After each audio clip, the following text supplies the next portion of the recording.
Marcel ಪಿಟಿಯೋಟ್ ಇವನೆಂಥ serial killer ಅಂದರೆ ಜನಗಳನ್ನು ಇವನ ಕ್ಲಿನಿಕ್ಗೆ ಬರುವಂತೆ ಮಾಡಿ ಅವರನ್ನು ಅವನ ಕ್ಲಿನಿಕ್ನಲ್ಲಿರುವ ಗೋಡೆಗಳ ಮಧ್ಯೆ ಅವರನ್ನು ಬಚ್ಚಿಡುತ್ತಿದ್ದ. ಪೊಲೀಸರಿಗೆ ಸಿಕ್ಕ ಆಧಾರದ ಪ್ರಕಾರ ಇವನು 27 ಜನರನ್ನು ಇದ್ದಾನೆ. 17 ಜನವರಿ 1897ರಲ್ಲಿ ಫ್ರಾನ್ಸ್ನಲ್ಲಿ ಇರುವ ಆಕ್ಸೇರ್ ಎಂಬ ನಗರದಲ್ಲಿ ಮಾರ್ಸೆಲ್ ಪಿಟಿಯೋಟ್ ಜನಿಸುತ್ತಾನೆ. ಇವನು ಚಿಕ್ಕ ವಯಸ್ಸಿನಲ್ಲೇ ಇವನಲ್ಲಿ ಅಡಗಿರುವ ದುಷ್ಟತನದ ಬಗ್ಗೆ ಸುಳಿವನ್ನು ನೀಡುತ್ತಿದ್ದ. ಮಾರ್ಸೆಲ್ನ ಬಾಲ್ಯವು ಸಾಮಾನ್ಯವಾಗಿರಲಿಲ್ಲ. ಒಂದು ದಿನ ಅವನ ತಂದೆಯ ಗನ್ನನ್ನು ಸ್ಕೂಲ್ಗೆ ತಂದು ಯಾವುದೇ ಕಾರಣವಿಲ್ಲದೆ ಗುಂಡು ಹಾರಿಸಿದನು. ಆ ದಿನದಿಂದ ಟೀಚರ್ಸ್ಗಳು ಮತ್ತು ಸ್ಟೂಡೆಂಟ್ಸ್ಗಳು ಅವನನ್ನು ಕಂಡರೆ ಭಯಪಡುತ್ತಿದ್ದರು.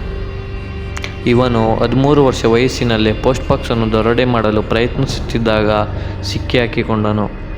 ಸೈಕಾಲಜಿಸ್ಟ್ಗಳು ಇವನು ಮಾನಸಿಕವಾಗಿ ಅರ್ಹನಲ್ಲ ಎಂದು ಹೇಳುತ್ತಾರೆ. ವರ್ಲ್ಡ್ ವಾರ್ I ಸಮಯದಲ್ಲಿ ಮಾರ್ಸೆಲ್ ಫ್ರೆಂಚ್ ಸೈನ್ಯಕ್ಕೆ ಸೇರಿದನು. ಆದರೆ ಯುದ್ಧದ ಸಮಯದಲ್ಲಿ ಅವನ ಧೈರ್ಯಕ್ಕಿಂತ ಅವನ ಬುದ್ಧಿವಂತಿಕೆಯು ಬಹಿರಂಗವಾಯಿತು. ಯುದ್ಧದ ನಂತರ ಮಾರ್ಸೆಲ್ ಔಷಧಿಗಳನ್ನು ಖರೀದಿಸಿದನು ಮತ್ತು 8 ತಿಂಗಳಲ್ಲೇ ಡಾಕ್ಟರ್ ಪದವಿಯನ್ನು ಪಡೆದನು. ಆದರೆ ಇವನ ಮೇಲೆ ಯಾರಿಗೂ ಅನುಮಾನ ಬರಲಿಲ್ಲ. ಮಾರ್ಸೆಲ್ ತನ್ನ ಕ್ಲಿನಿಕನ್ನು ಬೇರೆ ಊರಿನಲ್ಲಿ ಸ್ಥಾಪಿಸಿದನು ಮತ್ತು ಅಲ್ಲಿರುವ ಸ್ಥಳೀಯರ ವಿಶ್ವಾಸವನ್ನು ಗಳಿಸಿದನು. ಆದರೆ ಒಂದು ದಿನ ಪೇಷಂಟ್ಗಳು ಅವನ ಮೇಲೆ ತಿರುಗಿಬಿದ್ದರು. ನೀನು ಮಿತಿಮೀರಿದ ಔಷಧಿಗಳನ್ನು ಕೊಟ್ಟು ನಮ್ಮಿಂದ ಕಳ್ಳತನ ಮಾಡುತ್ತಿದ್ದೀಯಾ ಎಂದು ಹೇಳುತ್ತಾರೆ.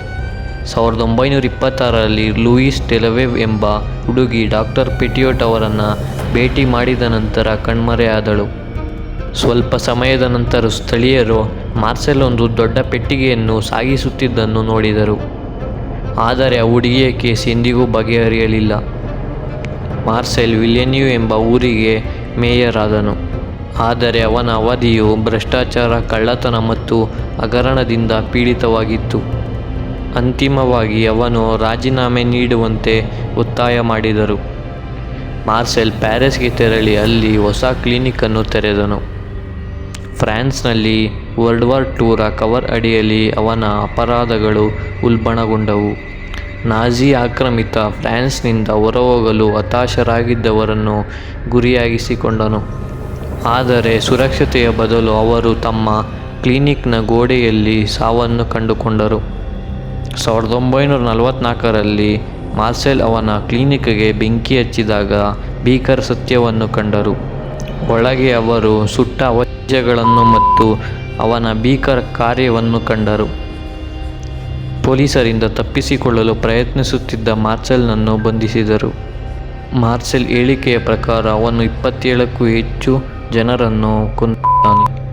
1946ರಲ್ಲಿ ಮಾರ್ಸೆಲ್ ಅವರನ್ನು ಗಿಲಿಯೋಟ್ನಿಂದ ಏರಿಸಿದಾಗ ಜಸ್ಟಿಸ್ ಸಿಕ್ಕಿಬಿದ್ದರು. ಆದರೆ ಅವನ ಕಥೆಯು ಫ್ರೆಂಚ್ ಇತಿಹಾಸದಲ್ಲಿ ಕರಾಳ ಅಧ್ಯಾಯಗಳಲ್ಲಿ ಒಂದಾಗಿದೆ. The story of haunted gym. ಈ ಕಥೆಯು ವಿಕಾಸ್ ಎಂಬ ವ್ಯಕ್ತಿಯ ಜೊತೆ ನಡೆಯುತ್ತೆ. ದಿನನಿತ್ಯದಂತೆ ವಿಕಾಸ್ ಅವತ್ತು ಜಿಮ್ಗೆ ಹೋದರು. ವಿಕಾಸ್ ಅವರ ಜಿಮ್ನಲ್ಲಿ 3 ಫ್ಲೋರ್ಗಳಿದೆ. ಗ್ರೌಂಡ್ ಫ್ಲೋರ್ನಲ್ಲಿ ವೆಯ್ಟ್ ಸೆಕ್ಷನ್, ಕ್ರಾಸ್ ಸೆಕ್ಷನ್ ಮತ್ತು ರಿಸೆಪ್ಷನ್ ಇದೆ.